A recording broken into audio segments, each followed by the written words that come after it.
News 18 ವೆಬ್ಗೆ ಸ್ವಾಗತ. ನಾನು ಮಂಜುನಾಥ್ ಎಡಳಿ, ಧಾರವಾಡ ಪ್ರತಿನಿಧಿ. ಹಣ್ಣುಗಳ ರಾಜ ಮಾವಿನ ಹಣ್ಣನ್ನು ಕುರಿತು ಒಂದು ಸ್ಟೋರಿಯನ್ನು ನಾನು ನಿಮ್ಮ ಮುಂದೆ ತರ್ತಾ ಇದ್ದೀನಿ. ಹೌದು, ಈಗಾಗಲೇ ಕೂಡ ಮಾವಿನ ಹಣ್ಣು ಮಾರುಕಟ್ಟೆಗೆ ಒಂದು ಕಡೆ ಲಗ್ಗೆ ಇಡ್ತಾ ಇದ್ದರೆ, ಇನ್ನೊಂದು ಕಡೆ ರೈತರು ಕಷ್ಟಪಟ್ಟು ಬೆಳೆದಂಥ ಬೆಳೆ ಅಕಾಲಿಕ ಮಳೆಯಿಂದ ನೆಲೆ ಕಚ್ಚಿದೆ ಅಂತ ಹೇಳ್ಬೋದು. ಹೌದು, ಧಾರವಾಡ ಜಿಲ್ಲೆಯಲ್ಲೂ ಕೂಡ ಏನಂತಂದರೆ 8,000ಕ್ಕೂ ಅಧಿಕ ಹೆಕ್ಟೇರ್ ಪ್ರದೇಶದಲ್ಲಿ ಮಾವು ಬೆಳೆಯನ್ನು ಬೆಳೆಯಲಾಗುತ್ತದೆ. ಆಪೂಸ್ ಸೇರಿದಂತೆ ಹಲವು ತಳಿಗಳನ್ನು ಇಲ್ಲಿ ಪ್ರಮುಖವಾಗಿ ಅರೆಮಲೆನಾಡು ಪ್ರದೇಶ ಆಗಿರೋದ್ರಿಂದ ಧಾರವಾಡ ಜಿಲ್ಲೆಯಲ್ಲೂ ಕೂಡ ಧಾರವಾಡ ತಾಲೂಕು ಇರ್ಬೋದು, ಅಳ್ನಾವರ ತಾಲೂಕು ಮತ್ತು ಕಲಘಟಕಿ ತಾಲೂಕುಗಳಲ್ಲೂ ಕೂಡ ಏನಂತಂದರೆ ಮಾವು ಬೆಳೆಯನ್ನು ಇಲ್ಲಿ ರೈತರು ಕೂಡ ಬೆಳೀತಾ ಇದ್ದಾರೆ.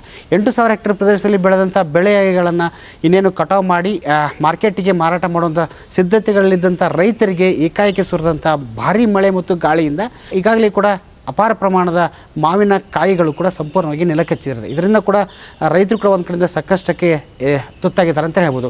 ಇದಕ್ಕಿಂತ ಮೊದಲು ಏನು ಮಾವಿನ ಹೂವು ಬಿಡುವ ಸಂದರ್ಭದಲ್ಲೂ ಕೂಡ ಅತಿ ಹೆಚ್ಚು ಬಿಸಿಲು ಬಿದ್ದಿರೋದ್ರಿಂದ ಒಂದು ಕಡೆ ಬಿಸಿಲಿನಿಂದ ಆ ಮಾವಿನ ಹೂಗಳು ಕೂಡ ಉದುರಿದ್ದು, ಇದರಿಂದ ಒಂದು ಕಡೆ ನಷ್ಟ ಆದಂಥ ರೈತರಿಗೆ ಈಗ ಗಾಯದ ಮೇಲೆ ಒಂದು ಕಡೆ ಬರೆ ಎಳೆದಂಥ ಸಂದರ್ಭ ಈಗ ಎದುರಾಗಿದೆ ಅಂತ ಹೇಳ್ಬೋದು. ಯಾಕಂತಂದರೆ ಈಗ ಅಕಾಲಿಕ ಮಳೆ ಸುರಿಯುತ್ತಿರೋದ್ರಿಂದ ಏಕಾಏಕಿ ಗಿಡದಲ್ಲಿರುವಂಥ ಮಾವಿನಕಾಯಿಗಳು ನೆಲಕಚ್ಚುತ್ತಿರೋದ್ರಿಂದ ಇಲ್ಲಿರುವ ಶೇಕಡ 50ಕ್ಕೂ ಹೆಚ್ಚು ಪ್ರಮಾಣದಲ್ಲಿರುವಂಥ ಮಾವಿನಕಾಯಿ ಸಂಪೂರ್ಣವಾಗಿ ನೆಲಕಚ್ಚಿ ಅಪಾರ ಪ್ರಮಾಣದಲ್ಲಿ ಹಾನಿ ಆಗ್ತದೆ.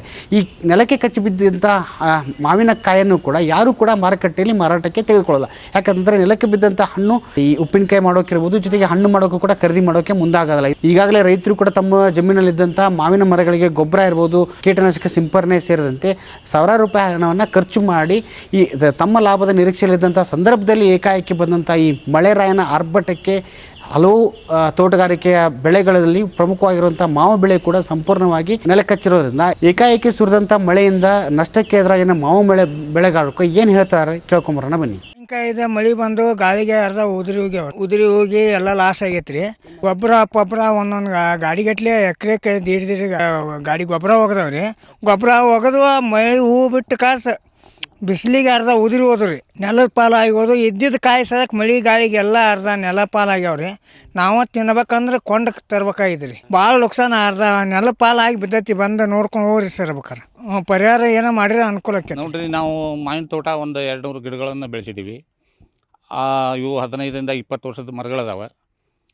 ಈ ವರ್ಷ ಸರಿಯಾಗಿ ಫಲ ಇಲ್ಲ, ಹೆಚ್ಚು ಗಿಡಗಳು ಚಿಗುತ್ತು ಬಿಟ್ಟು, ಹೀಗಾಗಿ ಹೂ ಆಗಲಿಲ್ಲ, ಕಾಯಿ ಆಗಲಿಲ್ಲ. ಕಾಯಿಯಲ್ಲೂ ಸ್ವಲ್ಪ ಒಂದು 15ರಿಂದ 20% ಕಾಯಿ ಆಗಿತ್ತು. ಅದು ಇನ್ನೊಂದು ತಿಂಗಳಾಗಿದ್ರೆ ನಮ್ಮ ಕೈಗೇನೋ ಸ್ವಲ್ಪ ಸಿಗ್ತೈತೆ ಅಂತ ನಿರೀಕ್ಷೆ ಮಾಡಿದ್ದೀವಿ. ಈಗ ಆಕಸ್ಮಿಕ ಮಳೆ ದೊಡ್ಡ ಮಳೆ ಬಂದು ಆಲಿಕಲ್ಲು ಬೀಜಾವ, ಆಮೇಲೆ ಗಾಳಿ ಬೀಸಿ ಗಿಡಗಳು ಕೊನೆಗಳು ಮುರಿದಾವು, ಕಾಯಿ ಎಲ್ಲ ಉದುರು ಬಿದ್ದಾವೆ. ಹೀಗಾಗಿ ನಮ್ಗೆ ಭಾಳ ಹಾನಿ ಆಗೈತಿ. ಅದು ಬಿದ್ದ ಕಾಯಿ ನಮ್ಗೆ ಯಾತಕ್ಕೆ ಉಪಯೋಗನೂ ಬರ್ದಂಗೆ ಆಗೈತಿ. ಎಲ್ಲ ಕಾಯಿ ಎಲ್ಲ ಅದು ಈಗ ನಮಗೇನು ಹಾಳಾಯ್ತು, ಯಾವುದೇ ಕೆಲಸಕ್ಕೆ ಉಪಯೋಗಿಸ್ಲಿಕ್ಕೆ ಬರೋದಿಲ್ಲ. ಹಣ್ಣಿಗೆ ಬರೋದಿಲ್ಲ, ಉಪ್ಪಿನಕಾಯಿಗೂ ಬರೋದಿಲ್ಲ. ಉಪ್ಪಿನಕಾಯಿ ಕೊಡಲಿಕ್ಕೆ ಹೋದ್ರೆ ಯಾರು ಫ್ಯಾಕ್ಟರಿಯವರು ತೊಗೊಳ್ಳೋದಿಲ್ಲ. ಹಾಗಾಗಿ ನಮಗದು ಎಲ್ಲ ಪೂರ್ಣ ನುಕ್ಸಾನನೇ ಒಂದು. ಆಮೇಲೆ ಈ ವರ್ಷ ನಾವು ಸುಮಾರು ಒಂದು ಎಕರೆಗೆ 25-30 ಸಾವಿರ ಒಂದೊಂದು ಎಕರೆಗೆ ನಾವು ದುಡ್ಡು ಖರ್ಚು ಮಾಡಿದ್ದೀವಿ. ಔಷಧಿ, ಗೊಬ್ಬರ ಎಲ್ಲ ಅವನ್ನ ಇದನ್ನು ಮಾಡಲಿ, ಸಾಗುವಳಿ ಮಾಡಲಿಕ್ಕೆ ಅಂತೇಳಿ ಸುಮಾರು ಒಂದು 30 ಸಾವಿರ ತನಕ ಒಂದು ಎಕರೆಗೆ ಖರ್ಚು ಮಾಡಿದ್ದೀವಿ.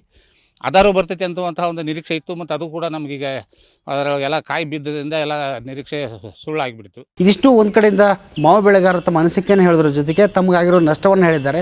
ಕೂಡಲೇ ಸರ್ಕಾರ ತಮ್ಮ ನೆರವಿಗೆ ಬರಬೇಕು. ಯಾಕಂತಂದರೆ ಇನ್ನೇನು ಕಟಾವು ಮಾಡಿ ಮಾರ್ಕೆಟಿಗೆ ನೀಡಬೇಕಂತ ಮಾವು ಈಗಾಗಲೇ ನೆಲಕಚ್ಚಿರೋದ್ರಿಂದ ಲಕ್ಷಾಂತರ ರೂಪಾಯಿ ಹಾನಿಯಾಗಿದೆ. ಇದಕ್ಕೆ ಸರ್ಕಾರ ಕೂಡ ಕೂಡಲೇ ಪರಿಹಾರವನ್ನು ಘೋಷಣೆ ಮಾಡಬೇಕೆಂಬುದು ಕೂಡ ರೈತರ ಒಂದು ಮನವಿಯಾಗಿದೆ ಅಂತ ಹೇಳ್ಬೋದು.